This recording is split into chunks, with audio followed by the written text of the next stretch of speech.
Құрметті оқырман, Өмір-ай каналынан басқа да қызықты, әсерлі әңгімелерді тыңдағыңыз келсе, лайк басып, пікір қалдырып тіркеле кетіңіз. Құданың қорлығы. Екі бай құда болса, арасында жорға жүреді. Екі жарлы құда болса, арасында дорба жүреді. Бай мен жарлы құда болса, айырылыса алмай зорға жүреді. Бұрынғылардан қалған әр бір сөзде терең мағына бар екенінің тағы бір дәлелі осы әңгіме болса керекті. Әсем жолдасынан ерте айырылып екі қызын жалғыз өзі бағып қақты. Сұм ажал жандосты бұл өмірден ерте алып кетті. Әсем ешкімге алақан жаймай, қатарынан кем қылмай бір емес бірнеше жерде жұмыс істеп жүріп қыздарының қалауының бәрін орындап, беттерінен қақпай өсірді. Қыздарының тәрбиесіне көп көңіл бөлетін. Соның нәтижесінде Сабина мен Айсара екеуі көрсе көз сүйсінер қыз болып бойжетті. Екі қызының да білімді болуына бар жағдай жасап жүрді. Аналарының арқасында екі қыз да жоғарғы білім алып өз істерінің маманы атанды. Сабина балаларға тәлімгер болуды армандаса, Айсара адамдардың денсаулығы үшін күресуді жөн көрді. Екеуі де өз ортасына сыйлы, абыройлы болса да үнемі жүздерін мұң шалып жүретін. Екеуінің де ойында аналарының жалғыз қалуы. Міне сол үшін де тұрмыс құрудан бас тартып екеуі де жігіт атаулыдан бойларын аулақ ұстап, үнемі үйлеріне қарай қашатта жүреді. Бойларын үрей билеп алған. Әсем де әбден күйзеліп бітетін болды.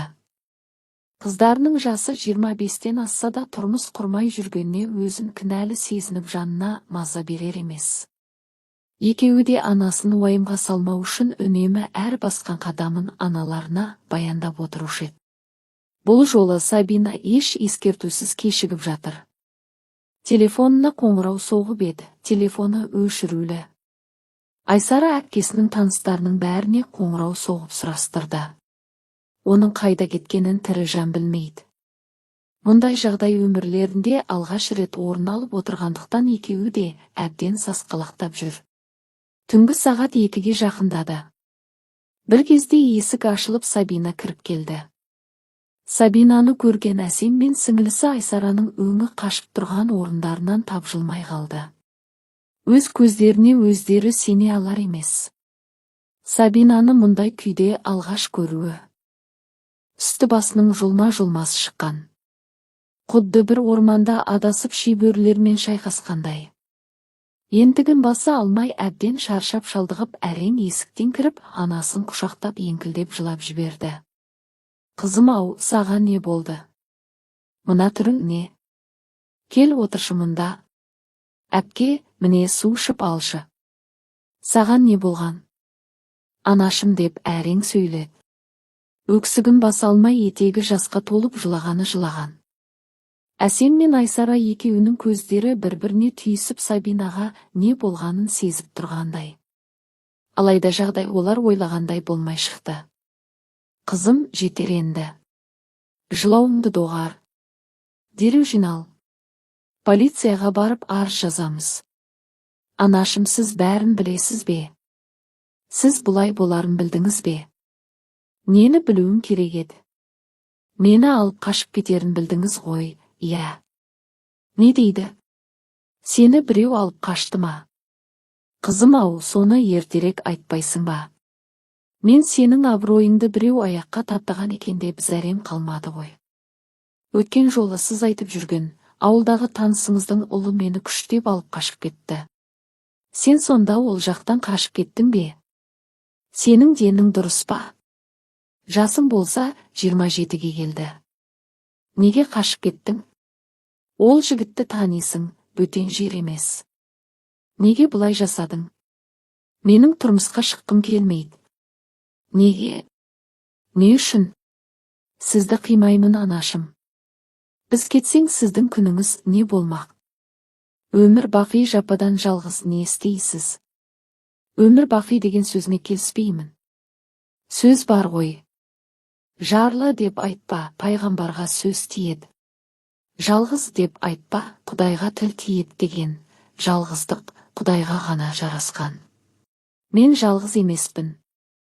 Жанымда бауырларым, әкеңнің туыстары бар. 2 балам көбейіп 4 болады емес пе? Біз сізге қарыздармыз. Осы күнге дейін біз үшін өмір сүріп келдіңіз. Ендігі кезек біздікі.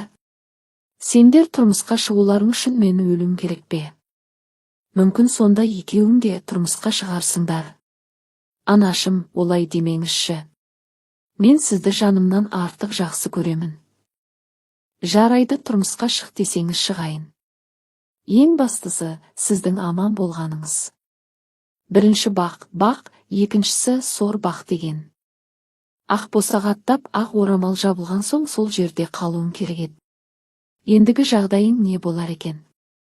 Әсем қыздарын құшағына қысып марқұм жолдасын есіне алып көзіне жас алды.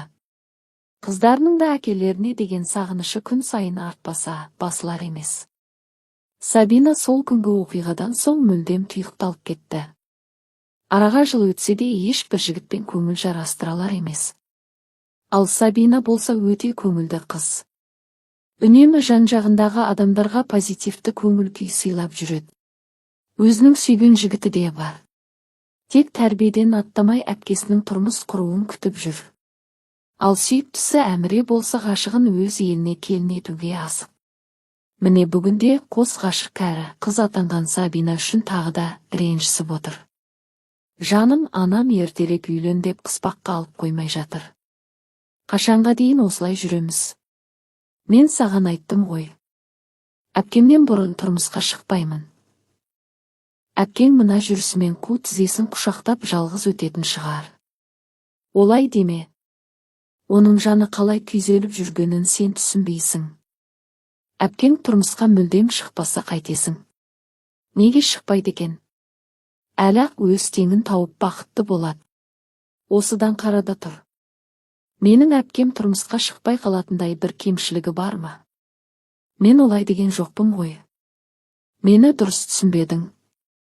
Асығыс болсаң басқа қыз тауып үйлене бер. Мен қазір тұрмысқа шықпаймын. Айсара ашуға бой алдырғаны соншама өзінің қаншалықты қатты сөйлегенін өзі аңғармай қалды. Оның әр сөзін анық естіген Сабина ақырын ғана сіңілісінің бөлмесіне кіріп келді. Әпке, келсеңші. Айсара сасқалақтап қалды. Айсара, сіңілім, сенімен сөйлескім келеді. Мен үшін бағыңды байлама. Әпке, сен дұрыс түсінбедің. Анамыздың арманын тым құрса сен орында. Мен жасаған ақымақтықты сен қайталама. Басына қонған бақыт құсын ұшырып алма, сіңілім. Әпке, әр нәрсенің өз жолы бар. Мен тек сенен кейін ғана тұрмысқа шығамын. Ел жұрт мені ақ босағадан қайтқан, ақ орамалды аяққа таптаған деп жүргенде, қай ақымақ мені өзіне жар етеді дейсің? Анамызға қарашы.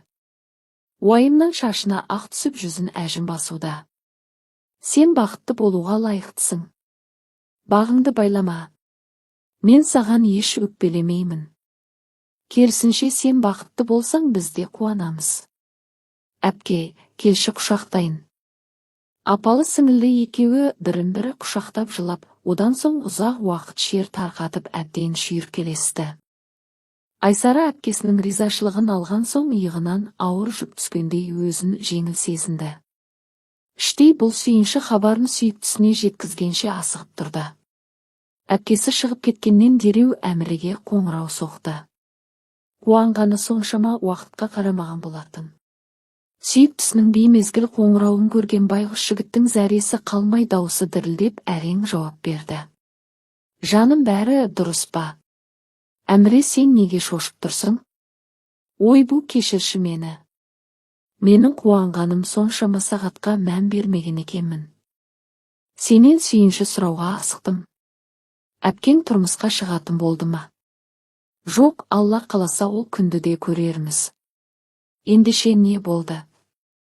Әпкем маған өз жолын берді. Саған тұрмысқа шығуыма рұқсат берді. Рас айтасың ба? Иә, жаным. Ендеше үйдегілерге әпкең мен анаңды таныстырайық. Солай жасайық. Бұл түнде олардан бақытты адам болмаған шығар сірә. Болашаққа жоспар құрып тәтті арманның етегіне еріп ұйқыға кетті. Бар болғаны бірер сағат көз ілсе де, таңертең өмірге құштар болып бақыттанбал, бұл жайнап құлпырып, ерекше құлшыныспен жұмысына жиналған Айсараны көріп Сабинаның да көңілі көтеріліп қалды. Әсем болашақ күйеу баласын көріп, оның отбасымен танысты. Құдағи Қарлығаш өте өнегелі, парасатты, мейірімді жан екені көңілін көншітсе. Құдасы Мараттың өзімшілдігі көңілін құлазытты. Марат еліміздегі белгілі бір банктың ірі қаладағы кеңсесінің директоры. Дүние мансап болған соң мүмкін солай болуы да керек шығар. Әсем екі қызымен тойдың дайындығына кірісіп кетті. Әкесінің жоқ орнын білдірмеу мақсатында ағайын туыстары еш аянбай қызмет етуде. Әсем де осы күнге дейін қайын жұртының ешбір той жиыннан қалып қойған емес. Үнемі қолында барын алып жетіп баратын.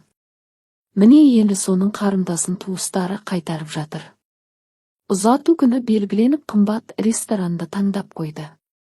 Той күні жақындаған сайын Әсемнің көңіл күйі болмай жүр. Қыздарына көрсетпей кейде жылап алады.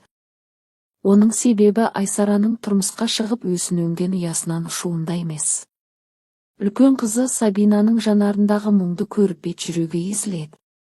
Қыз болған соң оның да дәл осылай біреуге ғашық болып, махаббаттың буына мас болуға хақысы бар емес пе? Қашанға дейін бұлай жалғыз жүрмек?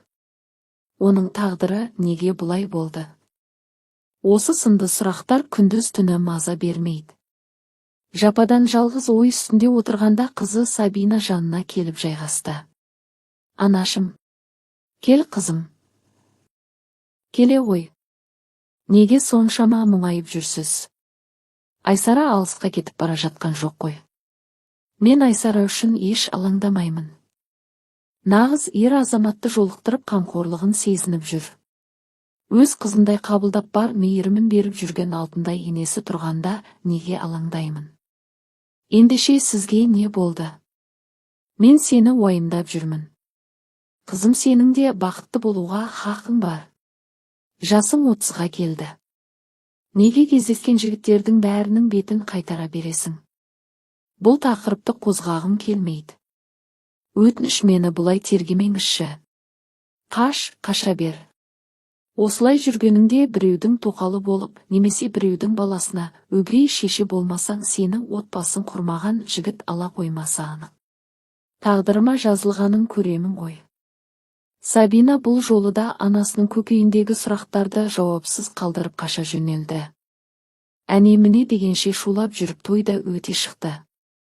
Айсара өз үйімен қоштасып өзге елге келін атанды. Еңбекқор, пысық қызға келіндік өмір аса қиынға соқпады. Дереу ақ үй шаруасын дөңгелетіп алып кетті. Екі жақта салт-дәстүрге сай жөн-жоралғының бәрін жасады. Айсара өте бақытты еді. Көп уақыт өтпей құрсақ көтеріп өмірге деген құштарлығы одан сайын арта түсті. Үнемі жүзі жайнап жүреді. Ата-енесінің ризашылығы мен ақ батасын алып жүрген үлгілі келін атанды. Жұрт қызға қызғанада қараушы еді. Жүкті болғанына қарамай бар шаруаны өзі тындырушы еді. Бір емхананың бас дәрігері атанып балалардың денсаулығы үшін күндіз түні ізденісте жүретін. Жауапкершілігі мықты дәрігер атанды. Ай күніне аман есен жетіп шекесі торсықтай ұлды дүниеге алып келді. Енесі үнемі немересі үшін барын салатын. Күндіз түні жанына шықпай келіні мен немересіне күтім жасап жүрді. Қарлығаш пен Айсара екеуі бір-біріне өте бауырмал болды. Әсем мейрамханада аспашы болып жұмыс істейтін. Таңнан кеш кетіп жүретін болған соң соңғы кезде балтыры сыздап жүргенін жиі айтып жүр. Сабина қаншама рет үйде отыруын сұраса да жұмысынан бас тартпай қырсығып жүр. Айсараның ұлы енді ғана 2 айлық болғанда Қарлығаш отырған жерінде қисайып ұйықтаған күйі қайта оянбады. Тосыннан келген ажал бұл отбасын әбден есеңгіретіп тастады. Оның өлімі шешімі жоқ жұмбақ секілді. Дені сау адам бірақ сәтте еш жері ауырмай көз жұма салуы миға қонымсыз секілді. Бәрі де бір Аллаға аян. Жаназасына жиналған елдің санына да есеп жоқ. Айсараның жаны күйзеліп жүрсе де, үйде өзінен басқа әйел адам болмаған соң әрі-бері шапқылауға мәжбүр. Әсем 1-2 күн ғана жиен немересіне қарап, одан соң жұмысына қайта шығып кетті. Айсараның үйіне келер қонақтардың аяғы азаяр емес. Ұлы шырылдап жылап анасына күні-түні маза бермейді. Таңдан кешке дейін көңіл айтып келген адамдарға шай ұсынып жүгіріп жүр. Әбден шаршап шалдықты. Күйеуінен рұқсат сұрап анасын көмекке шақырды. Анашым, марқұм енемнің 40 күндік асы өткенге дейін біздің үйде тұра тұрсаңыз деп едім. Немереңізге қарамасаңыз болмайды. Қызым, менің жұмысым бар ғой. Сол ақшаны мен ақ сізге төлейін. Не азап сізге, аяғыңыз ауырып әрең жүргенде. Келіңші, өтінем. Әсем қызының даусынан әбден шаршағанын сезіп жоқ деуге дәті жетпеді. Өзімен өзі емін еркін жүріп тұратын адамға бөтен үйде қону біраз қиынға соғары анық. Амал нешік ана болған соң қыз үшін келісім берді. Әсем күндіз-түні немересін бір жылатпай күтім жасап жанынан бір елі ажырамады. Әр бейсенбі сайын ағайын туыс жиналып ас берілді. Әсем негізі өзіне күтім жасап жүретін, өз жасынан әлде қайда жас көрінетін. Фигурасы да 18 жастағы қыздыкіндей әдемі келіншек. Танымайтын адамдар кейде Айсараға әпкең бе деп сұрақ қойып жатады. Немересіне бауыр басып, бұл үй мен үйдің адамдарына үйренісе бастады. Әйтсе де өз үйіне қайтуға асығып күн санап жүр. Өз шаңырағына оралуға аз ғана күн қалғанына қуанып мәз болып жүрді. Мінекей көзді ашып жұмғанша 1 айға жуық уақыт зулап өте шықты. Айсара енесінің 40 күндік асына дайындалып жүр. Күн сайын базар аралап үйіне кеш түскенде келеді. Үйінің перделерін жаңартпақ болып тігіншіге пердеге тапсырыс берді. Кешкі астан соң жолдасы екеуі перделерді алып келуге қаланың шет жағындағы ауылға кетті. Немересі түні бойы ұйқы бермейтін болған соң ол ұйықтағанда Әсем де шаршап ұйықтап қалады. Шырт ұйқыда жатқан. Кенет құлағының түбінде біреудің ыстық демін байқап шошып оянды. Өз көзіне өзі сене алар емес. Жанында құдасы Марат тұрды. Сіз не істеп тұрсыз? Деніңіз дұрыс па? Әлде әйеліңіздің қазасы жаныңызды жеп есіңізден адастырды ма? Өлгеннің артынан өлмек жоқ. Тірі адам тіршілігін жасау керек емес пе? Екі жарты бір бүтін болса қалай қарайсың? Сіз шынданайын депсіз.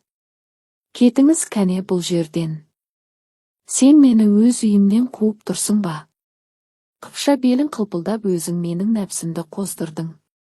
Есіңде болсын, тана көзін сүзбесе, бұқа жібін үзбейді деген сөз бар. Осыдан қазір күйеу бала келсе, бұл ісіңіз үшін сізді аямайтын болар сірә. Аяғың ауырып әрең жүр деп естідім. Кәне құшағыма келші. Мен саған өмір бойына жететін ақша берейін. Қайтесің өзіңді қинап жұмыс істеп? Сенің харам ақшаңның маған қажеті жоқ. Марат сол кезде адам кейпіндегі хайуан секілді еді. Немересінің шырылдап жылағанына қарамай өз арам ойын жүзеге асырды. Құдағиын зорлап төсектес болуға мәжбүрледі. Әсемнің күресуге шамасы жетпеді. Осылай жесір құдағи өз құдасынан қорлық көрді. Еңкілдеп жылап өзін тоқталар емес. Қызы келсе болды, оны дереу күйеуінен ажыратып бүкіл дүниесімен қосып мына үйден алып кетпек болды. Осыдан қазір қызым келсін бұл үйде, оны 1 секундқа қалдырмаймын. Ұятсыз алжыған шал. Мейлі алып кете бер. Одан менің ештеңем кетпейді. Менің неше күндік өмірім қалды дейсің. Бір күнде өлемін де қаламын. Балама басқа қатын табылар. Ал сенің қызыңа не болады? Болашақта дәл сен секілді қорғансыз болып біреуден жәбір көрмесіне кім кепіл? Мен келінге ризамын. Оған еш зиян келтірмеймін, уайымдама. Бұл жөнінде біреуге жақ ашсаң қиналатын тек қызың ғана. Ең алдымен сүйіктісімен ажырасуына мәжбүр болады. Тым құрыса мына баланы аясаңшы құдағи.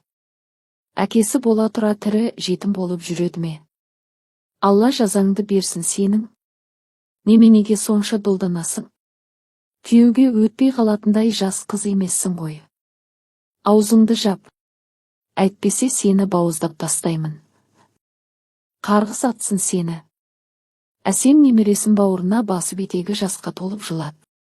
Қартайғанда мұндай қорлық көремін деп ойламаған еді. Марқұм жолдасының алдында өзін айыпты сезініп жаны әбден азапталды. Құдасының сөзінің жаны бар. Екеуінің де бір аяғы төрде болса, бір аяғы көрде. Жастардың өмірін ойрандауға хақым жоқ деді ме қызы келгенге дейін өзін реттеп жуынып шайынып немересінің сүтін ішкізіп ұйықтатты. Қызы келгенде өтірік ұйықтаған кейіп танытты. Таңертең ертемен ешкім оянбай тұрғанда бұл үйден қашып кетті. Қызыма зияның тисе ажалың менен болады деп құдасына хабарлама жіберді. Анасының бұл ісін Айсара түсінбей ұзақ ойланды. Анасы ауырып тұрмын, қатты шаршадым десе де сене алар емес.